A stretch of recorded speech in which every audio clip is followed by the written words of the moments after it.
Next problem है, एक matrix given है। ये मैट्रिक्स हमने पहले भी किया था इसको, एक स्टैंडर्ड मैट्रिक्स हमने ली थी क्वेश्चन नंबर 34 में, कि अगर आपने किसी भी मैट्रिक्स की पावर फाइंड करनी है तो वो जो पावर है वो उसके एंगल के साथ मल्टीप्लाई हो जाएगी। ओके, अब यहाँ देखिए पावर तो नहीं है लेकिन दो वैल्यूज दे रखी हैं अल्फा 1 और अल्फा 2। तो ये भी उसी पैटर्न पर वर्क करेगा। जैसे मान लीजिए कि अगर n वहाँ 2 होता तो हम ए स्क्वायर फाइंड करते। ए स्क्वायर का मतलब है ए और ए। ऐसे ही यहाँ हमने पहले ए अल्फा 1 फाइंड करना है और फिर ए अल्फा 2 फाइंड करना है, तो वो भी उसी पैटर्न पर चलेगा। जैसे यहाँ आपकी पावर प्लस होती है वैसे ये अल्फा 1 और अल्फा 2 जो है वो प्लस हो जाएंगे। तो डायरेक्टली इसका आंसर हो जाएगा बी ऑप्शन। नेक्स्ट, एक कैलकुलेशन है। यहाँ देखिए पावर 3 तक जाना है हमें, तो 3 पावर के लिए हमें कैलकुलेशन थोड़ी सी बढ़ानी पड़ेगी। 2 पावर के लिए हम सिंगल कैलकुलेशन काम में लेंगे। सिंगल का मतलब है कि एक रो को एक कॉलम से गुना किया, कोई एक एलिमेंट फाइंड किया और उससे आंसर का आइडिया लगा लिया। लेकिन जहाँ ट्रिपल मल्टीप्लिकेशन आएगा वहाँ हमें थोड़ी सी कैलकुलेशन एक्स्ट्रा करनी है। कैसे, देखिए। सबसे पहले हम ए स्क्वायर करते हैं। ये मैंने ए को 2 बार लिख दिया। चलिए, यहाँ हम कहाँ तक करेंगे? देखो, हम पहली रो को तो कैलकुलेट करेंगे ही। उसका मतलब है कि पहले हम फर्स्ट रो को फर्स्ट कॉलम से करेंगे और फिर फर्स्ट रो को सेकंड कॉलम से करेंगे। इतना हम करेंगे। ये आपका आ जाएगा फर्स्ट रो को फर्स्ट कॉलम से 4 माइनस 3 यानी कि 1, और ये आ जाएगा आपका 2, 6 और 6 12। ये आ गया ए स्क्वायर। अब हमें ए क्यूब फाइंड करना है, तो मैं इसी के साथ ही, जैसे कि ए स्क्वायर है, यहाँ ए लिख देता हूँ। 2 3 माइनस 1 2। अब यहाँ हम सिंगल कैलकुलेशन में जाना चाहेंगे। यहाँ ऑप्शंस को देखते हैं। देखिए, पहली कैलकुलेशन मैं नहीं करूँगा क्योंकि ये ए और बी दोनों ऑप्शन में सेम है। ओके, हालांकि वो तो आगे जाकर हमें आइडिया होगा, लेकिन एक जनरल आइडिया हम लगा लेंगे कि हम इसको नहीं करने वाले। हाँ, जो सेकंड एलिमेंट है वो चारों में अलग अलग है। देखिए, यहाँ -51 है, यहाँ +51 है, ये भी अलग है, ये भी अलग है। तो हम सेकंड एलिमेंट को टारगेट रखेंगे आंसर के लिए। अब उसके लिए क्या करना होगा? हम इस फर्स्ट रो को सेकंड कॉलम से मल्टीप्लाई करेंगे। तो क्या आ जाएगा? 3 + 24 यानी कि 27। तो बाकी तीनों कैलकुलेशन हमने नहीं की यहाँ, ठीक है, और ना ही हमने यहाँ ए में कुछ लिखा। अब ये हमारा सिंगल एलिमेंट आ गया, हम इससे ही काम चलाना चाहेंगे। अब मैं यहाँ पुटअप कर रहा हूँ जो हमें फाइंड करना है। ए क्यूब है, तो ए क्यूब में जिस एलिमेंट को हमने टारगेट रखा है, देखिए कौन सा एलिमेंट है, ये वाला। ये आप जानते हैं कि फर्स्ट रो का सेकंड एलिमेंट है, तो सिर्फ इसी को ही टारगेट रखेंगे। तो 27 प्लस, फिर अगला है 3 इंटू ए स्केयर। अब ए स्केयर भी है हमारे पास, ये जो क्वांटिटी है ये ए स्केयर है। इसका सेकंड एलिमेंट कौन सा है? 12। तो 3 इंटू 12 क्या हो जाएगा? 36 हो जाएगा। फिर है 4a, तो 4 को आप a यानी इसका सेकंड एलिमेंट 3 है, तो ये आ जाएगा -12 और प्लस आई यहाँ इस जगह पर क्या होगा? 0 होगा। तो इसका टोटल करते हैं, ये आपका आ जाएगा 24 और 27, ये आ गया आपका 51। ओके, तो ऑप्शन क्या आ गई आपकी? बी। तो ट्रिपल प्रोडक्ट में हमें ये ध्यान रखना है कि पहले हम एक रो की पूरी कैलकुलेशन करेंगे। दोबारा देखिए, हमने इसको दोनों से कैलकुलेट किया और ये रो हमें मिली। हाँ, जब अगली कैलकुलेशन करेंगे फिर आप सिंगल को टारगेट बनाएंगे, जो भी आपको ठीक लगे। ऑप्शन में जाना पड़ेगा, वहाँ ये देखना पड़ेगा कि कौन सी वैल्यू है जो चारों में अलग है, उसी को ही टारगेट करेंगे। तो ऐसा करने से हमें सिंगल कैलकुलेशन में आंसर मिलेगा, अदरवाइज हम जितना मर्जी कर सकते हैं इसमें। नेक्स्ट,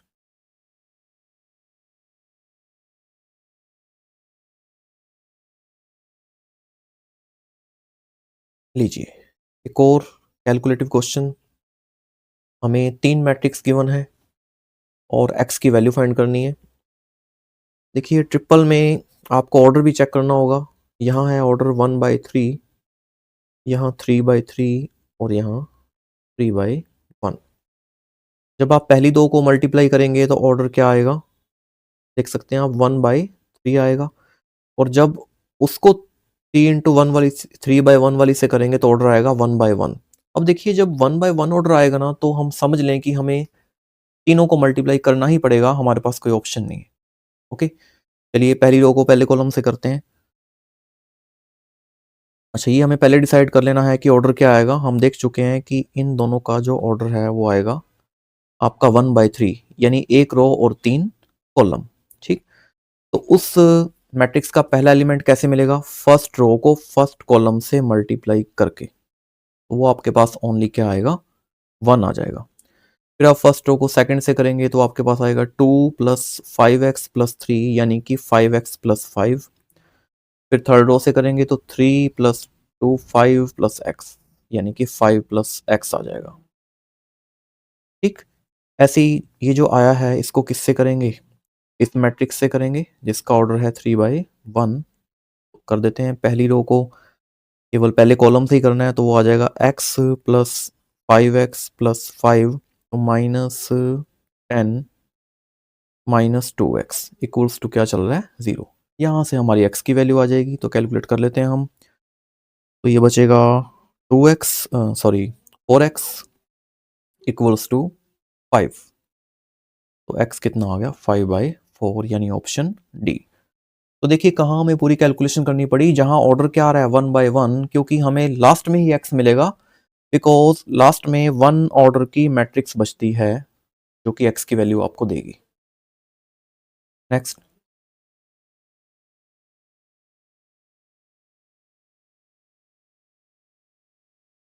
फिर से एक कैलकुलेशन है, k की वैल्यू फाइंड करनी है हमें। तो देखिए यहाँ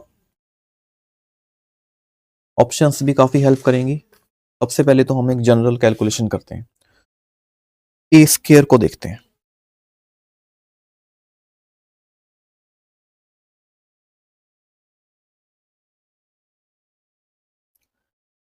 अब देखिए अभी हम ए स्क्वायर को करने वाले नहीं है, एक बार थोड़ा फॉर्मेट सेट करते हैं।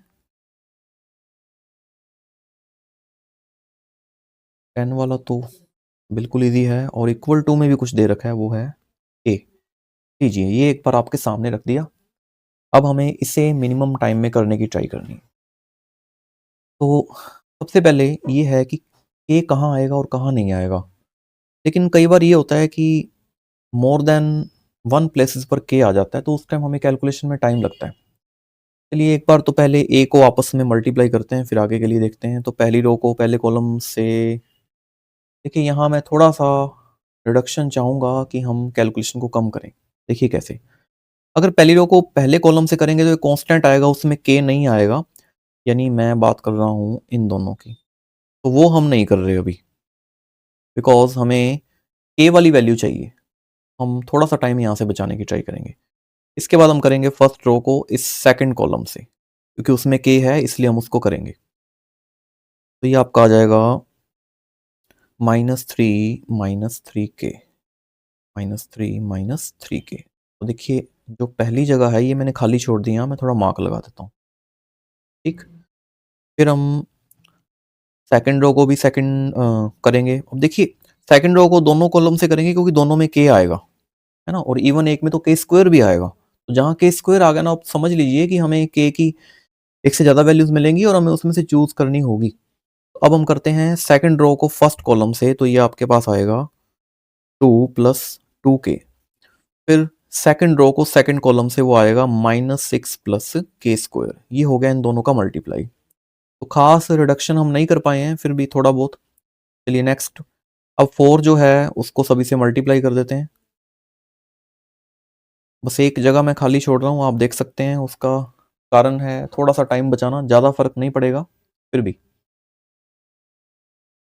नेक्स्ट, तो यहाँ भी 0 0 10, ये हमने खाली छोड़ दिया, बाकी जो है वो हमने एक बार लिख दिया जो भी है। चलिए ये मैं जान करके हाईलाइट कर रहा हूँ ताकि आप हम इसको कैलकुलेशन में ना ले बैठें, और कारण साफ है कि ये कांस्टेंट है। कांस्टेंट अगर कांस्टेंट के बराबर आएगा तो कोई आउटपुट नहीं देगा वो। अब देखिए इसके बाद हमें सीधा आंसर देखना है कि कहाँ कहाँ हमें के मिलेगा। देखिए 3 केस हैं, तीनों आपके सामने हैं। पहला केस है कि आप इसको कंपेयर करें जो मैं येलो में मार्क कर रहा हूँ, आपको एक आंसर मिलेगा। लीजिए पहले इसी को ही लेते हैं हम। तो यहाँ -3 अब देखिए इक्वल टू यहाँ है, यहाँ तो आप देख लीजिएगा कि, चलिए लिख देते हैं एक बार। तो -3 के प्लस 12 इक्वल्स टू -3, 3 से 3 कैंसिल के आपके पास आ जाएगा 4। ठीक है, अब देखिए ऑप्शन में 4 है दो जगह पर, सी में भी और डी में भी। तो आगे बढ़ते हैं, फिर हम नेक्स्ट केस को देखेंगे। सपोज कीजिए कि हम इनको कंपेयर करते हैं सभी को। लीजिए इनको कंपेयर करेंगे तो आपके पास आएगा 2 + 2k -8 इक्वल्स टू 2। तो यहां से भी आपको k क्या मिलेगा, 4 मिलेगा। ओके, अगर देखिए सिंगल ऑप्शन 4 होती तब शायद हम ऑप्शन में कुछ आइडिया लगाते, लेकिन यहाँ तो हमें करना ही पड़ेगा। अब थर्ड जो केस हमारे पास है वो है ये वाला जो कि स्क्वायर वाला है। लीजिए हम इसको भी कंपेयर करते हैं क्योंकि इसमें दोनों और के है। लीजिए तो ये आपके पास आ जाएगा -6 + k² -4k + 10 equals to k। तो ये इक्वेशन बनेगी आपके पास k² -5k + 4। अब आप जानते हैं कि ये सिंपल फैक्टर है, 4 1 जा 4, तो यहाँ से k की दो वैल्यूज मिलेंगी, कौन कौन सी, 1 और 4। अब देखिए लास्ट लेक्चर में भी हमने क्वेश्चन किया था कि ये जो वैल्यूज हैं ये एक दूसरे को सेटिस्फाई करनी चाहिए। अब 1 जो है वो अलग है, लेकिन बाकी कंडीशन से हमें k की वैल्यू क्या मिल रही है, 4 मिल रही है। तो हमारी ऑप्शन जो है वो क्या होगी, 4 होगी, नॉट 1, यानी सी ऑप्शन। नेक्स्ट,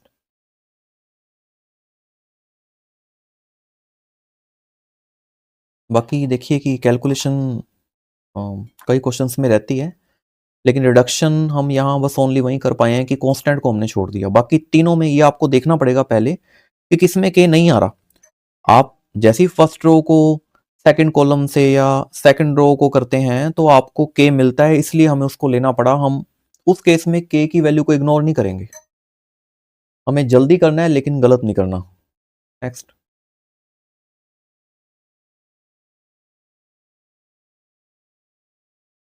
तो एक मैट्रिक्स आपको दी गई है जिसमें आपने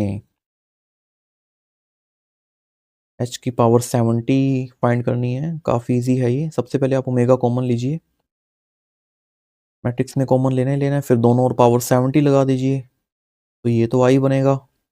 अब आपको पता है कि ओमेगा 70 में जो 69 है वो आपको 1 वैल्यू देगा, बिकॉज हम जानते हैं कि ओमेगा क्यूब 1 होता है, 69 3 के टेबल में आएगा। तो ओमेगा आई बचा। ओमेगा आई का मतलब है कि फिर से एच बचा ना, क्योंकि ओमेगा आई क्या है आप देख सकते हैं, ये ओमेगा आई है और ये एच है। तो हमारी ऑप्शन आ गई सी। नेक्स्ट, इस बार मैट्रिक्स आपको एक बाइनोमियल फॉर्म में दे रखी है, ऐसा है यहाँ। ओके, इस चीज को हमने यूज करना है। अब देखिए जब भी मैट्रिक्स एम एन ऐसे वेरिएबल्स में आए तो हमें ये देखना है कि वो कैसे होगी। तो सबसे अच्छा मेथड है कि आप एम की वैल्यूज को रख के और कंडीशन फाइंड आउट करने की ट्राई करें। तो पहली एम की वैल्यू बनती है 1। अगर हम यहाँ एम को 1 रखते हैं तो लेफ्ट हैंड साइड बनेगी a + b। ओके, और हमारे आंसर में कहीं भी a + b नज़र नहीं आ रहा, तो मुझे लगता है कि ये टाइम टेकिंग ही होगा, हमें 1 से शायद नहीं करना चाहिए। हम स्टार्टिंग करते हैं 2 से। आप 1 के लिए ट्राई कर सकते हैं, मुझे लगता है कि a + b = a + b आ जाएगा बस। कंडीशन हमें यहाँ नहीं मिल पाएगी जो चारों ऑप्शंस में है। हाँ, अगर हम m को 2 रखें तो हमारे पास बचेगा a + b का होल स्क्वायर, तो लेफ्ट हैंड साइड में। अब राइट हैंड साइड बड़े ध्यान से करनी है हमने। 2c0 a⁻², ये कहाँ से बना, यहाँ से मैंने m को 2 रखा। फिर आएगा 2c1 a⁻1 और साथ में आ जाएगा b। ओके, ये कहाँ से आया, ये सेकंड टर्म यहाँ से आई इस स्टेप से। फिर रखेंगे 2c2 और a⁻2 - 2 यानी 0। अब देखिए 0 का मतलब है कि मैट्रिक्स एग्जिस्ट नहीं कर रही, तो ओनली b² बचेगा यहाँ।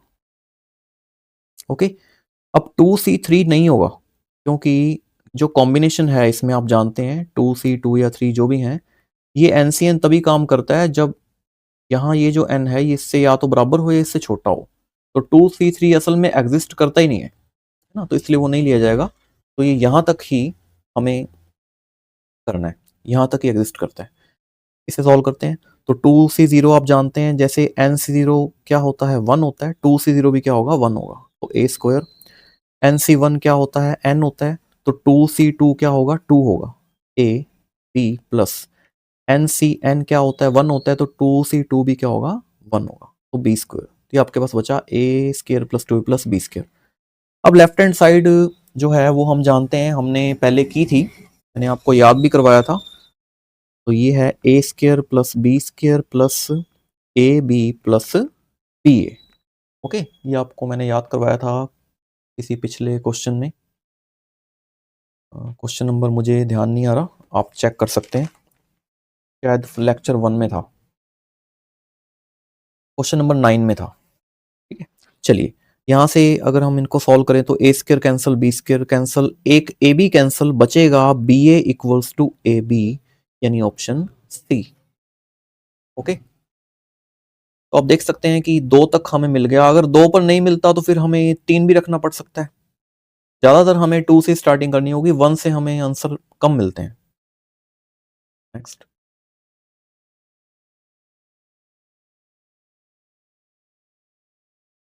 फिर से एक ट्रिपल कैलकुलेशन आ चुकी है, तो लीजिए हम शुरू करते हैं, जो पैटर्न पहले फॉलो किया था बिल्कुल वही करते हैं। तो ट्रिपल में हम बात कर चुके हैं कि कम से कम हमें एक कैलकुलेशन पूरी करनी होगी, एक का मतलब है कि किसी एक रो को अच्छी तरह से फाइंड करना होगा। लीजिए हम फर्स्ट रो को फर्स्ट कॉलम से करते हैं, तो ये आपके पास आएगा 1 4 4 9 2 1 2 2 2 1 4 1 2,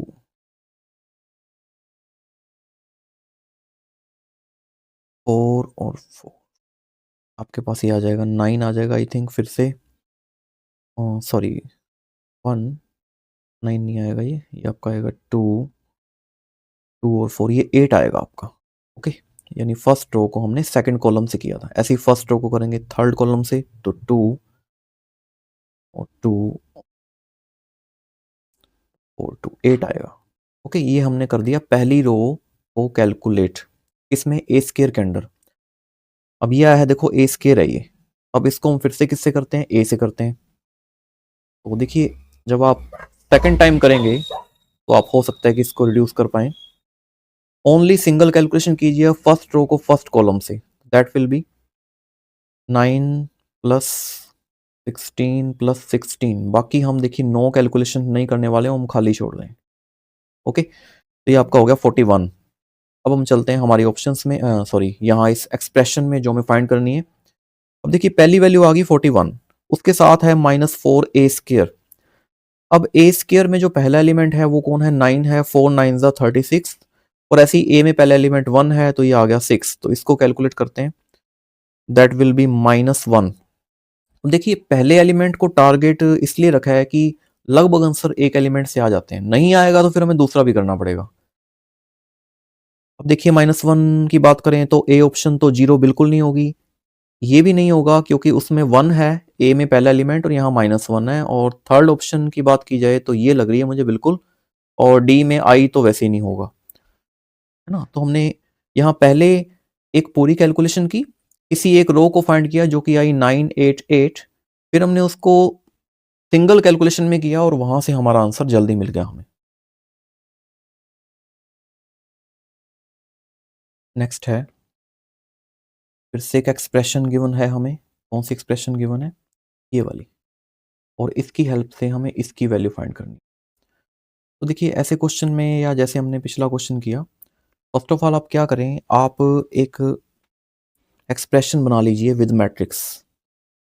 जैसे पहले मैं टी स्क्वायर यानी ए स्क्वायर को लिख रहा हूँ, यानी ए को 2 बार लिख दिया मैंने, फिर है -3, उसके साथ है टी यानी फिर से ए, फिर है 7i यानी 7। अगर आप चाहें तो यहाँ 3 से मल्टीप्लाई करके लिख दीजिए ना, वो बेटर रहेगा, तो थोड़ा और टाइम बचेगा हमारा, क्योंकि हमें तो सिंगल कैलकुलेशन में ही करना है इसे। लीजिए तो 3 को मैं मल्टीप्लाई करके लिख रहा हूँ 3 से, ए से। ओके, बस यहाँ से हम कैलकुलेशन करते हैं। तो फर्स्ट ऑफ ऑल हम पहली रो को पहले कॉलम से करेंगे, दैट विल बी 1 -8 यानी कि -7। ठीक, बस इस -7 को हम इस 7 और 3 से अप्लाई कर देते हैं। हाँ, एक बात हो रहा है कि यहाँ जो है हमें जो फाइंड करना है, देखिए वो ये है, ठीक है, और हमने एफ ए फाइंड किया। ये क्या है, एफ ए है जो हम यहाँ कर रहे हैं। तो बेटर ये है कि मैं इसको भी यहीं लिख दूँ, उससे हमारा और टाइम बचेगा, हमें बाद में वैल्यू नहीं रखनी पड़ेगी। लीजिए, अब आप देख सकते हैं कि बहुत ईजी है ये हाईलाइट करना कि कहाँ तक कैलकुलेशन जारी है। देखिए, आप इस -7 को इस -3 और 7 और 3 से अप्लाई कर दीजिए। तो -7 -3 +7 +3 क्या आ रहा है, 0। ऑप्शन में चलते हैं। देखिए, 0 की बात करें तो सी और डी ऑप्शन तो गई, ए और बी हमें चेक करनी है। एक और कैलकुलेशन करते हैं। हम क्या करते हैं, फर्स्ट रो को सेकंड कॉलम से भी कर देते हैं। तो ये आपका आ जाएगा -2 -10 यानी -12। अब इसको भी अप्लाई कर देते हैं। जब आप इसको अप्लाई करेंगे सेकंड कैलकुलेशन से क्या आएगा, -12 +6 +0 और +6। तो ये आपका क्या आ रहा है, 0 आ रहा है। अब 0 0 किस में है, ओनली ऑप्शन ए में। नेक्स्ट,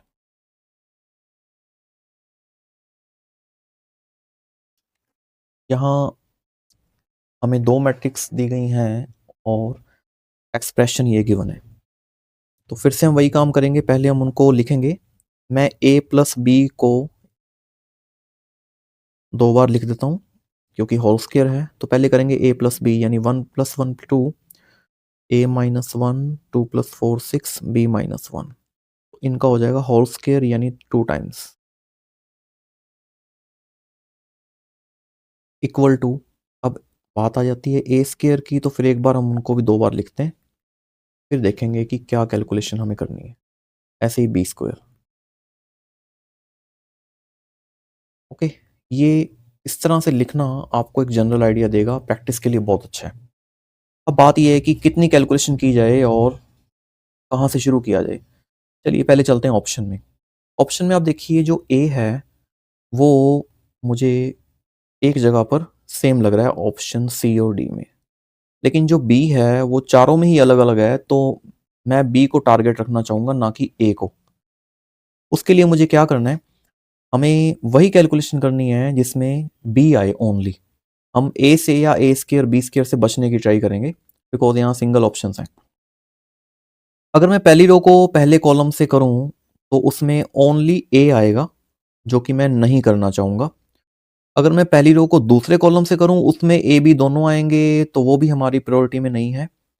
लेकिन अगर मैं सेकंड रो को पहले कॉलम से करूं तो उसमें ओनली बी आएगा, है ना। तो इसके लिए ट्राई करते हैं। तो हम सेकंड कॉलम को सेकंड रो को फर्स्ट कॉलम से मल्टीप्लाई करते हैं। तो दैट विल बी 12 + 6b - 6।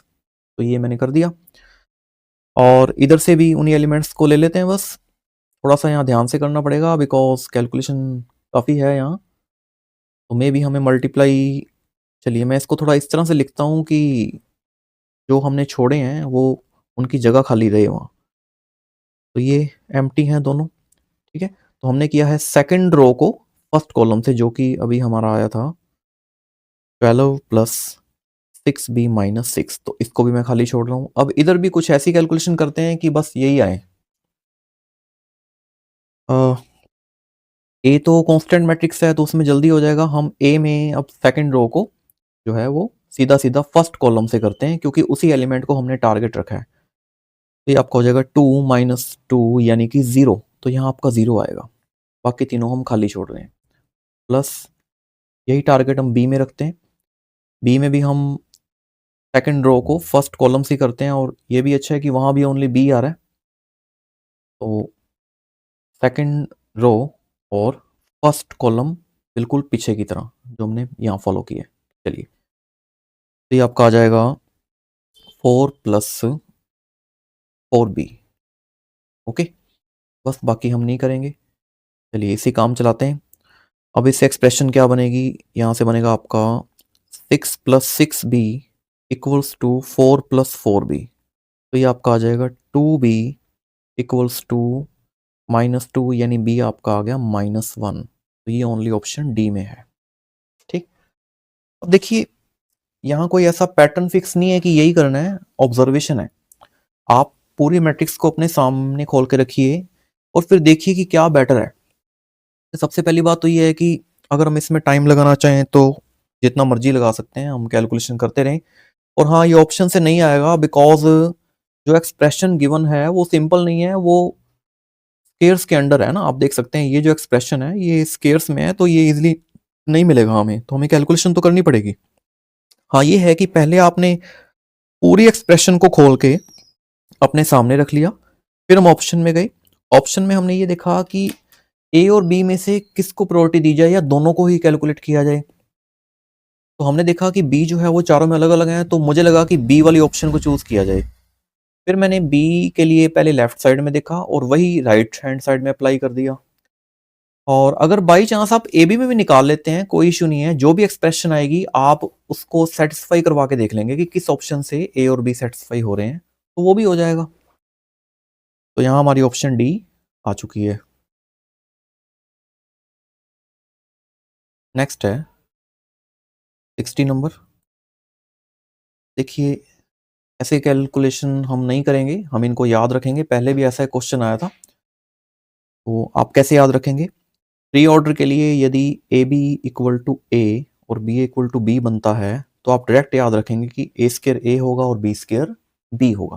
ठीक, इससे मिलता जुलता आपको मैंने पहले करवाया था, वो था A B equal to B और B A equal to A था। तो उसमें क्या था, A square plus B square equal to क्या था, ए प्लस बी। ये भी आपको याद करवाया था, ये भी आपको याद करना है। थोड़ा फर्क है इसके रिजल्ट्स में।